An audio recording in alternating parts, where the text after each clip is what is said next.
দেশের প্রাক্তন প্রধানমন্ত্রী ডক্টর মনমোহন সিংহের প্রয়াণে শিলচর জেলা কংগ্রেসের শ্রদ্ধাঞ্জলি নিবেদন ও স্মরণ সভা অনুষ্ঠিত হল শনিবার গত ২৬শে ডিসেম্বর বৃহস্পতিবার রাত ৯:৫১ দেশের রাজধানী দিল্লির এইমস হাসপাতালে শেষ নিঃশ্বাস ত্যাগ করেন ভারতের প্রাক্তন প্রধানমন্ত্রী ডক্টর মনমোহন সিং।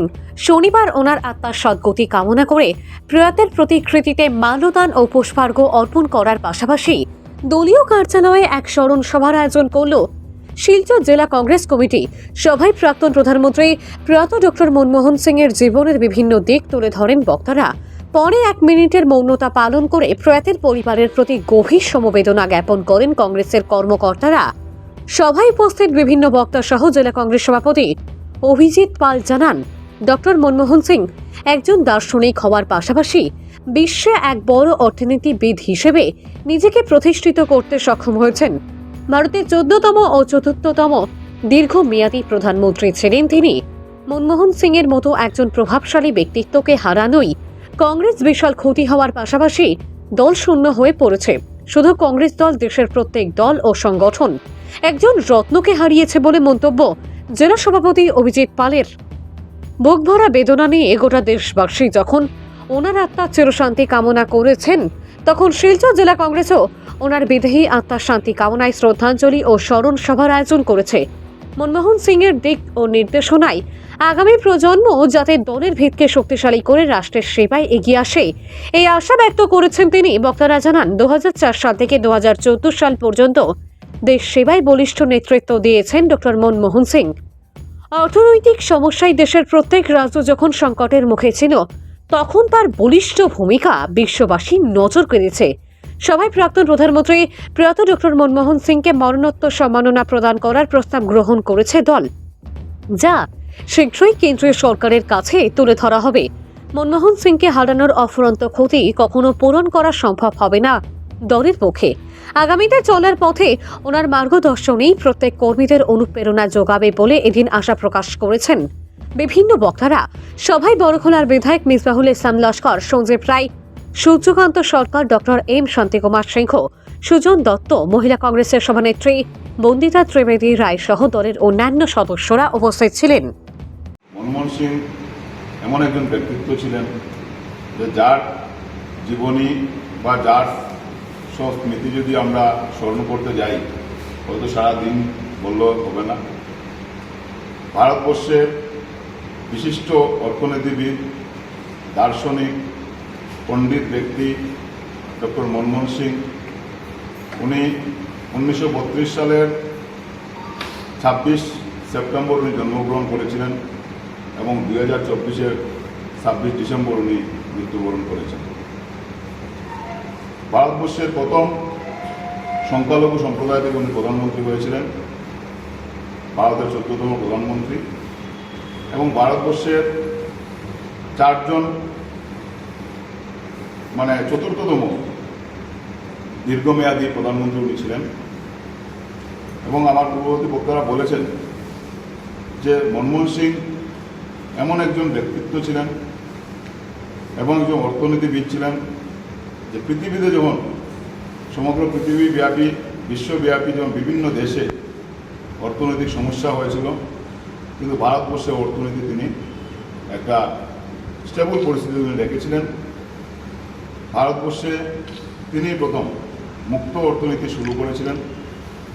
ওনার সেই মুক্ত অর্থনীতিতে, ওনার সেই চিন্তাধারাতে আজকে ভারতবর্ষে অর্থনৈতিক দিক দিয়ে আমরা বিশ্বের বুকে একটা ভালো অবস্থানে আছি। ভারতবর্ষের মধ্যে মুক্ত অর্থনীতি যেটা ছিল সেটা মনমোহন সিংজি। আর এর আগে একটা ট্রেডিশনাল একটা অর্থনীতি, কিন্তু মনমোহন সিংকে আমরা যেটা আমাদের বলেছে এর আগে পূর্ববর্তী বক্তা, যে নরসিংহ রাও ওনাকে বিত্তমন্ত্রী করেছে। কিন্তু এই ঘটনাটা এরকম ছিল, নরসিংহ রায় ওনাকে যখন রিকোয়েস্ট করলেন, কিন্তু তিনি রাজি হন নাই, তিনি রাজনীতিতে আসবেন না, মন্ত্রী হবেন না। ওনার বাড়িতে নরসিংহ রাও একজন লোক পাঠিয়েছেন, সারা রাত ওনার সঙ্গে কথা বলে উনি বলছেন ঠিক আছে, যদি আমার ওয়াইফ রাজি হয় তাহলে আমি পরের দিন সকালে সেই লোকটা ওনার বাড়িতে বসাচ্ছিল। পরের দিন সকালে ওনার ওয়াইফের সঙ্গে কথা বলে তারপরে সেখান থেকে ডাইরেক্ট রাজভবনে এসে তিনি রিলাক্টেন্ট ছিলেন, তিনি রাজনীতি আসতে চান, কিন্তু ওনাকে সার্কামস্টেন্সে কম্পেল করেছে, বাধ্য করেছে রাজনীতি আসা। ঠিক পরবর্তীতে উনি এসে বিশেষ যেমন প্রথম করেছেন অর্থনীতিটারে মুক্ত অর্থনীতি, যেটা আগে যে সব ছিল সেটা অনেক কিছু পরিবর্তন করেছে। এছাড়াও ওনার সময় প্রধানমন্ত্রী 10 বছর ছিলেন, তিনি কিন্তু পলিটিশিয়ান ছিলেন, তিনি প্রকৃত একজন অর্থনীতিবিদ ছিলেন। সেই জন্য ওনার একটা ছিল আশা, যেমন আমেরিকার সঙ্গে একটা চুক্তি, যে চুক্তিটা নিউক্লিয়ার নিয়ে শান্তিপূর্ণভাবে ডেভেলপমেন্টের ইয়েতে যে চুক্তিটা করেছিল, যার ফলে বামপন্থীরা আমাদের তখন মন্ত্রিসভা থেকে সাপোর্ট উইথড্র করবে, কিন্তু তারা ভুল ছিল, এটা আজকে প্রমাণ হয়। না হলে আমরা আজকে নিউক্লিয়ার সায়েন্সে এত এগিয়ে যেতে পারতাম। দ্বিতীয়ত উনি খাদ্য সুরক্ষা আইন ওনার সময় হয়েছে, যেটা বিজেপি আজকে যেটাকে হাতিয়ার করে ভোট নিচ্ছে মানুষের কাছে। স্মরণ করতে চলেছে, যার ব্যাপারে অল্প সময়ের মধ্যে কিছু বলা কারোর জন্য সম্ভব হবে না আমি জানি। তবে আজকে এই দুঃখের দিনে সমগ্র ভারতবর্ষ নয়, বিশ্ব একজন এমন অভিভাবককে হারিয়েছে, যার মার্গদর্শনে 2004 থেকে 2014 পর্যন্ত সমগ্র বিশ্ব এক মঞ্চে এক পথে হেঁটেছিল। যখন বিশ্বে আমরা দেখেছি ইকোনমিক ক্রাইসিস চলছিল, ভারতবর্ষ তথা উত্তর পূর্বাঞ্চলের প্রত্যেক রাজ্য, প্রত্যেক দেশ সংকটে ছিল এবং আমরা একটা ভয়াবহ পরিস্থিতি ছিলাম। তখন কিন্তু আমরা দেখলাম যে কান্ডারি হয়ে যিনি নেতৃত্ব দিয়েছিলেন সমগ্র দেশকে, সে সময় বিশ্বতে অর্থনীতি ফল করার পরেও ভারতবর্ষে কিন্তু আমরা স্ট্যাটাসটা মেনটেন করতে পেরেছিলাম। সেই ব্যক্তি ছিলেন ডক্টর মনমোহন সিংজি। আজকে আমাদের মনে হয় যে অনেক ব্যক্তিত্বকে ভারতরত্ন দেওয়া হয়েছে।